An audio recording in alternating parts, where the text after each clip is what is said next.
Now you've all seen my vitamins. Hi, everyone. Happy Tuesday. I wanted to remind you, let's see, how do I figure out? I'm expecting a special guest today, whose name also happens to be Danielle. And I'm looking, so I did my first live with someone on Sunday, and I'm hoping that my friend Danny will join us, but I have to figure out how to get there. I'm not so good at this Instagram live stuff. Oh, and I see, there's a little question box now too. I am just learning so many things about Instagram and things like that. So today is Tuesday. There's an all new episode of The Flash tonight. I will get to your questions. I just want to see if my friend Danny wants to join me. I'm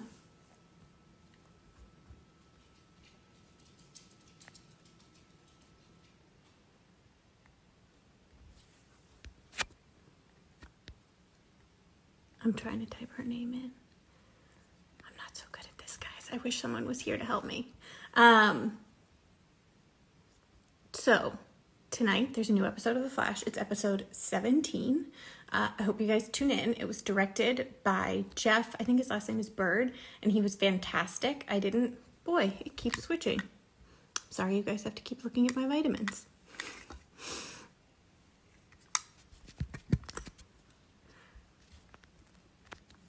There. And I think my friend Danny's going to join us. Yay, there she is. Hi! That took me a second, but we got it. I made everyone look at my vitamins a couple of times. Sorry. That's okay. That's okay. I'll try not to let my phone turn around, or you're just going to see Biggie barking on the deck. How's Biggie doing? He's good. He's a little high strung right now. I think he's tired of all this quality time with me, and here it comes. I'm wondering if everybody's pets are like, it was really nice in the beginning to have you here. Now, can you just go back to work so I can have some alone time? Yeah, I feel like when we were out on our walk this morning, he saw a guy outside working out, like in his garage, and Biggie tried to get away from me to go with the guy, and I think he just needs a little holiday. Yes, he's ready to talk to some other people. He's like, I've heard all your jokes, I've heard all your stories. Yeah. Elliot's the same way. He doesn't understand social distancing. He doesn't understand why he can't go talk to other dogs. He doesn't understand. He's missing his friends. Well, I miss Elliot, and so does Biggie. It's too Biggie bad too. We can't swap them in our houses for a couple of days, and Ella can come and stay with me, and Big can come and stay with you. It's true. Aw, I think that's Victoria. She says, hi, ladies. Hi, Vic. What's going on? It's so funny not to see everyone right now. It's tough. I know, it feels so weird. It just feels all so weird. Mm-hmm. I wouldn't mind staying inside if we could have little breaks where we get to have our standard dinner and drink a little bit too much wine and just talk about silly stuff. And then I could go back to my house and be on lockdown for 2 weeks. I know. You just need a little bit to fill your cup, and then you can keep going. Exactly. I need you to fill my love tank, Dan. It's true. That's what it is. So tell me about tonight's episode. Tonight's episode was, first of all, directed by Jeff Bird, who is, I won't give the rest of the list so as to not make anyone feel away, but definitely one of my top 5 most favorite directors. He was great. Yeah. And it's a lot of figuring out what the heck's going on with Iris in the Mirrorverse. Mm-hmm. And you've got your own drama going on. It's true. Yeah. It's the beginning. Caitlin comes back from, I guess that fight in episode 15 was a real doozy and has knocked her out. So this is the first time we see her since that fight, and she is not doing so well. I will say, for those who are Flash fans, I stole a prop from tonight's episode, and it's still home in my house. And you guys Speaking of stolen props, what's that? That's amazing. I did not steal this cup, for the record. I made Tom Cavanaugh steal it for me. Perfect. Yes. I have one too, but it's still in Canada. I'm I wonder when I'll see that mug again. Oh my gosh. I can't believe that I left Canada exactly the way and time that I did. And somehow it means I have all of my stuff with me. I have 2 households worth of stuff here. Including your car just mugs. I feel like our car is just getting stuffed with more and more things that we don't want to look at. Our car in our garage, Yeah. like things that we don't want to look at, but we don't really have any way to deal with right now. Exactly. My garage is packed full of weird boxes of crazy stuff. And Mike, my husband, keeps looking at me. She knows he's my husband, everybody. I said that for your sake. She knows him. They're friends, and I'm a dork. Mike just keeps looking around going, why do we have so much stuff? I'm like, because it's all the Canada stuff too. It's true. You got to have options. Yeah, it's really important to have 7 white t-shirts. Absolutely. Well, you never know which one you're going to be in the mood for, and maybe one will be in the laundry. Exactly. V-neck, crew neck, it's a situation. Did you see Victoria says Mike's my husband? Okay, yes, Victoria, please tell your husband, Tim, that I said hi. I feel like Tim is on his way to, and this is just in my head because I haven't met him yet, in my head, he's a genius and he's going to figure out the cure for coronavirus. So, oh, he is the exact same way in my head. For everyone who doesn't know, Victoria married the best out of all of us. He's an actual, like, doctor who saves people's lives. And might even be smarter than Caitlin Snow. In my mind, and because I've really put Tim on a pedestal, like really high up on a pedestal. Yeah, I'm going to say maybe. I'm going to say maybe he is. We can't ever meet Tim. You know that, right? I know, because it'll like ruin the fantasy of him. So I didn't realize this. This is my first time where there's like a question box at the bottom. Do you see that? I'm learning so many things about Instagram right now. I do, besides the fact that we're torturing Victoria. Yes.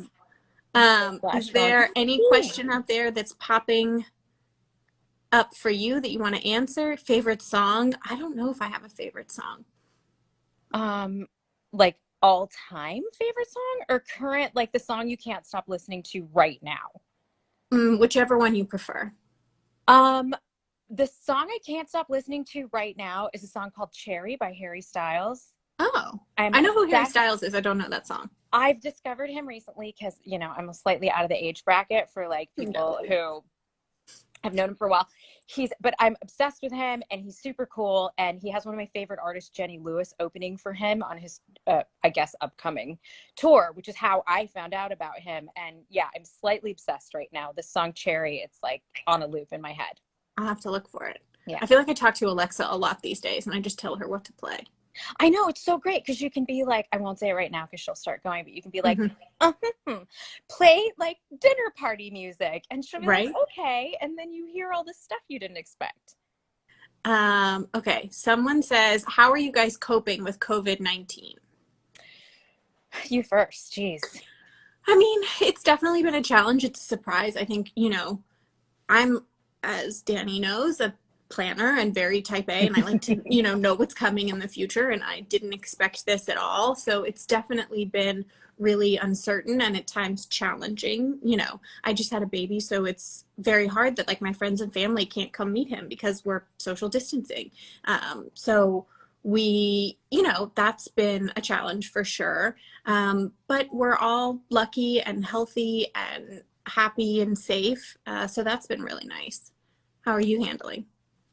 A lot of the same, you know, most people don't know that Danielle and I bond over our control freak nature. Our joke amongst ourselves is that we would have been really good college roommates. Yes. So yeah, it's hard for me because it's the same. I can't plan anything and I don't know what's going to happen. Most of all, thus far, I've had my best friend and her entire family got it. So that was very worrisome for me for a few weeks, and everyone's okay, thank God. But so it's been a lot of kind of like worrying about that, a lot of convincing my dad to stay in the house because he's very stubborn, and I don't know why he feels the need to go to Walmart as often as he does. Walmart of all places. He does. So yeah, it's been a lot of kind of moving between worry and then trying to find positive things during this time, like to really look around and be grateful that I have time with my husband. Like you have time with your husband and your baby that you wouldn't have had otherwise. And had time I've read books, you know, I don't have time to do that usually. It's true. So I feel like it's think about that stuff.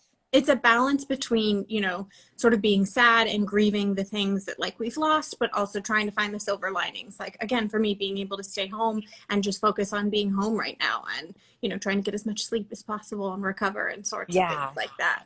That's kind of amazing. The fact that my sleep schedule matches my dog's right now is pretty cool, because I realized that I haven't had a normal sleep schedule in, I think I figured it was 12 years.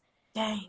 You know, being on a show, like, you don't sleep like a regular person. You wake up at different time every day. You can't always get a full night's sleep, and your body doesn't always want to sleep in the afternoon just because you're shooting at night or whatever it is. Mm-hmm. So yeah, I feel like I'm catching up on 12 years of wonky schedule.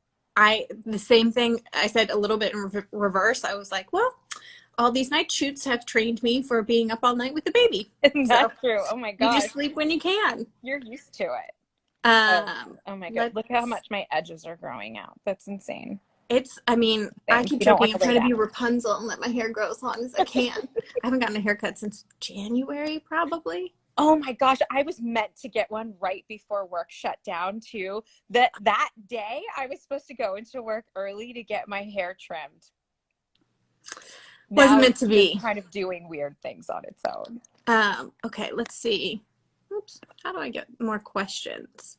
What are you reading? Victoria asks. I'm reading What to Expect the First Year. And that's about as much as I can handle right now. You're reading it a lot and a lot and a lot. I just started a book called Winter in Madrid, and I started reading it because I love Madrid and it's my favorite place on the planet, at least that I've been to so far. And since I can't go there for the foreseeable future, I thought I would read an interesting book, an interesting novel that takes place in Madrid. Yeah, you can dream of it being. Exactly. And they can describe the streets and I can think of it. So someone asked, do you consider that you can get some personal learning in this period? Which one? Well, for me, I see someone else just asked if I speak Spanish, and yes, but not as well as I would like. And so one of the things I've been doing is really working on my Spanish. Hello. So I've been really working on my Spanish a lot, and I've been playing guitar. I'm not a good guitar player. That's great. Yeah, I'm not a good guitar player, but I enjoy playing, so it's been fun to do that. Can you do anything, or are you just baby focused? I mean, it's pretty much all about the baby. But again, like, that's the silver lining for me, is that there's no pressure to do anything and go anywhere. It's just about, you know, relaxing and staying home and focusing on the baby. You're so fortunate. You're so lucky. That's such an upside for you. And my husband's turned into quite the chef because he's cooking all the time. So that's been really nice. Yeah. Are you watching anything good? What are you obsessed with right now? We watched, again, I'm not able to stay up very much these days. But we watched Tiger King, I think, along with everyone else. Oh, and we're slowly but surely watching The Last Dance. Are you watching it? No. Do I need to be watching this? So I'm not really a sports person. I mean, I like football. I more like the social aspect of it, of like, you know, getting together and rooting for a team and that sort of thing. I think that's why I love The Bachelor and The Bachelorette too. It's like you got to pick a person and you get behind them. But anyway, The Last Dance is all about the Chicago Bulls. And, Jordan's last year, yeah? Mm-hmm, and it's fascinating. And it's, you know, these people who are, I mean, arguably the best at what they do, and like this sort of magic period of time when they all came to play together, because, you know, they're all superb athletes. But Hartley, we miss you too. Hi, LA. Oh, I feel like LA, you guys must be watching The Last Dance. I can't imagine that. I feel like LA and Grant are probably watching it like 3 times over every day. It's true. Because it makes them feel safe. It's so good and totally worth it. So it's fascinating. I've only seen, I think there's 4 episodes out so far. I've only seen the first 3. And like the first one's about Michael Jordan, the second one's about Scottie Pippen, and then the third one's about Dennis Rodman. So it's fascinating. You see these people and like how they came to play for this last year. So it's super cool. We love you too, Victoria. Jigs. Oh, good. What are you watching? Start watching it. Well, and this is your husband's fault. Okay. FYI. But you know, I'm completely obsessed with 90 Day Fiancé now. Wait, LA says Grant immediately bought an MJ and Pippen jerseys. Of course he did. Of course. Of course he did. Because at least it reminds Grant and LA both that basketball isn't gone forever. They're gonna make it through this. Basketball will be back. Yeah. So you're watching 90 Day Fiancé or before the 90 days? Right now, it's before the 90 days. And it's possibly the greatest ratchet reality show ever. Even my husband, whose nickname amongst my friends is JJB, Judge Joe Brown, because he judges what I watch so much. I can like feel him rolling his eyes already. Even Mike is like, okay, it's Sunday. Turn it on. We got to find out what's happening with amazing. We got to find out.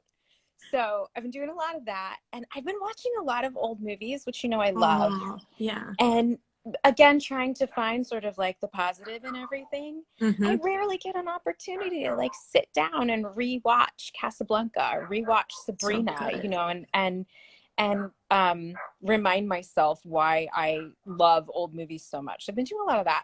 Sorry, that's Biggie. He wants to be a part of the live too. Biggie's out on the deck doing the neighborhood patrol. He's like a total busybody. Okay, let's see. There's some flash questions. Danny, anything you want to tease about the rest of the season? Oh, it's hard because we're having an unexpectedly abbreviated season, obviously. Yes. So I would tease, but I don't want to give away, like, really the next few episodes, there's a lot of kind of big stuff that happens. There's 3 episodes left. So tonight's episode 17, 18, and 19. And those will be the last 3 episodes for season 6. Yes. And you guys want to stay tuned. And, you know, it might not wrap up as nice and neatly as you guys are used to. But it will wrap up eventually. The story, yes. the story is out there, and then we'll be able to give the wrap up in the future. It's true. I hear that Vancouver, I've checked in on a couple of our friends in Vancouver. I saw the Kavanaughs this weekend on FaceTime. And it seems like Vancouver's actually doing pretty well, but I definitely miss everyone up there too. I know, me too. I had a couple, I spoke to Kala, our wonderful makeup artist and department head for a long time. And she said they were doing, it sounds like they're kind of doing a little better than we are in terms of keeping their curve down. Yeah. So, I mean, I was just reading that Los Angeles County, the cases are continuing to go up, and that makes me really sad and frustrated because it feels like people aren't taking the social distancing thing quite as seriously as they should. And that, you know, just, I imagine prolongs this. And it's hard. It's hard for all of us. It's very frustrating. I'm super tired of looking at the inside of my house, like super tired of it. I've redecorated in my mind 1,000 times.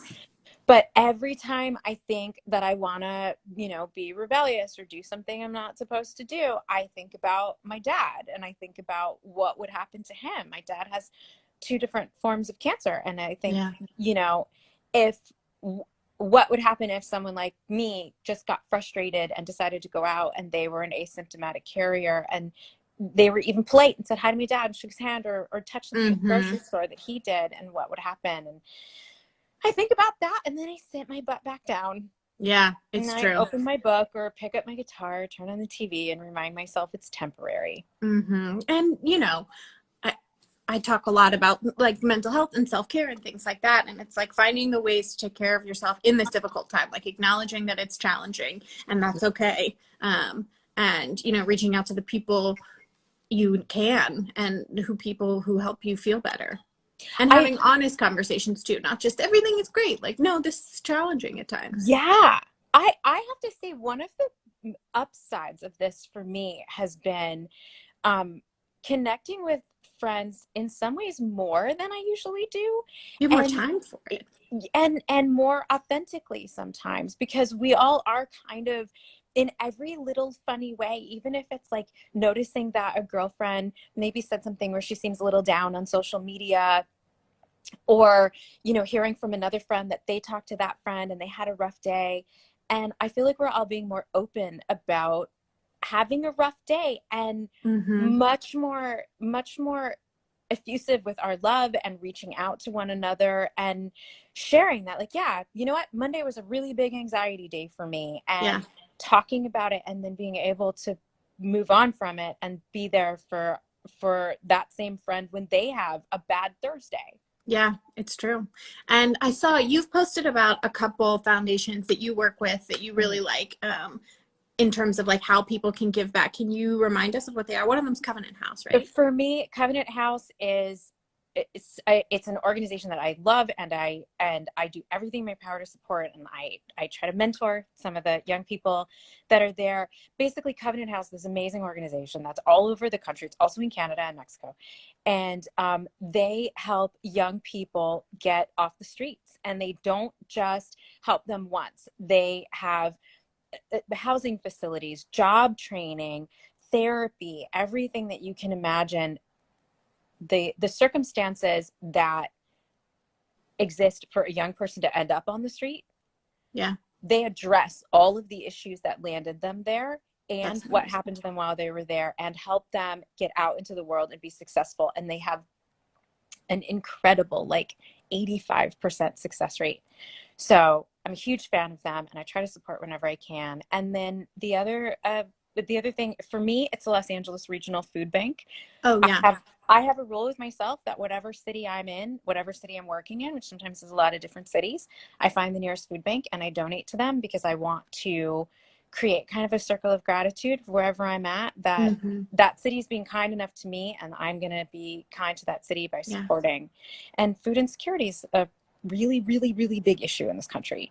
It is. And what about you? I know you are a UNICEF ambassador. I work with UNICEF a lot, and they're doing great things, and they're really on the front line. And I think there's a link in my bio if you guys want to donate or support them. And then the other one on the same lines of the food bank is Feeding America. They're doing incredible things, you know, and helping those who can't feed themselves give back.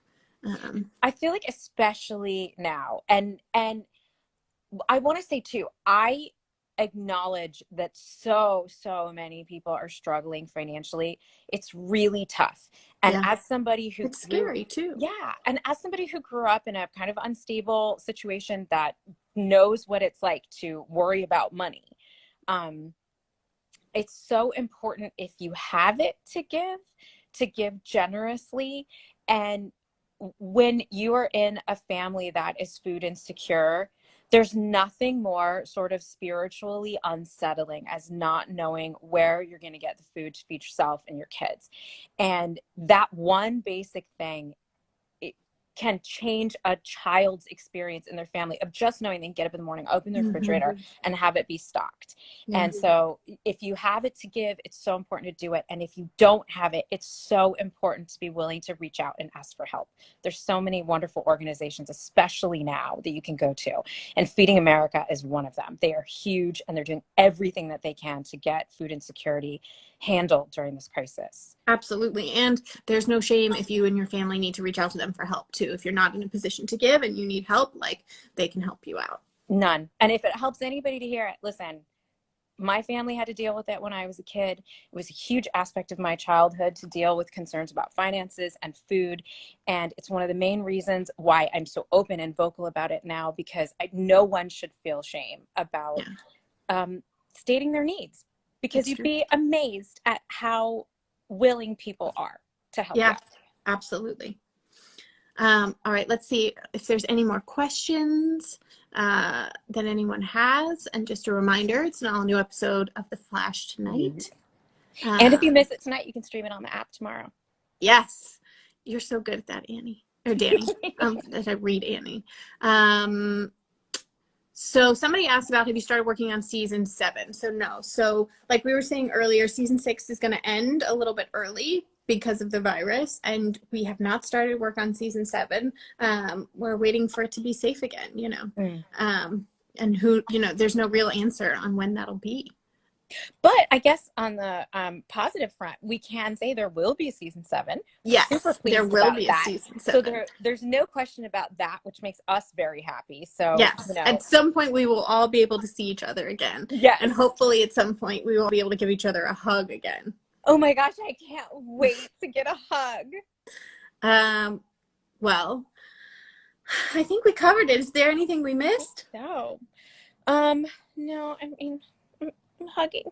I know. Sending you a virtual hug. Thank you guys all for tuning in, and thank you for your questions. This was great. Thank you. And we hope you enjoy the episode. Oh man, thanks for all your patience as I figured out how to do my first live. I flipped the camera a couple of times, but I did figure out how to answer the questions too. So we did it. I would say all in all an accomplishment. Yay. Well, thank you guys. Make sure you watch tonight, and we'll talk to you soon. Bye. Bye.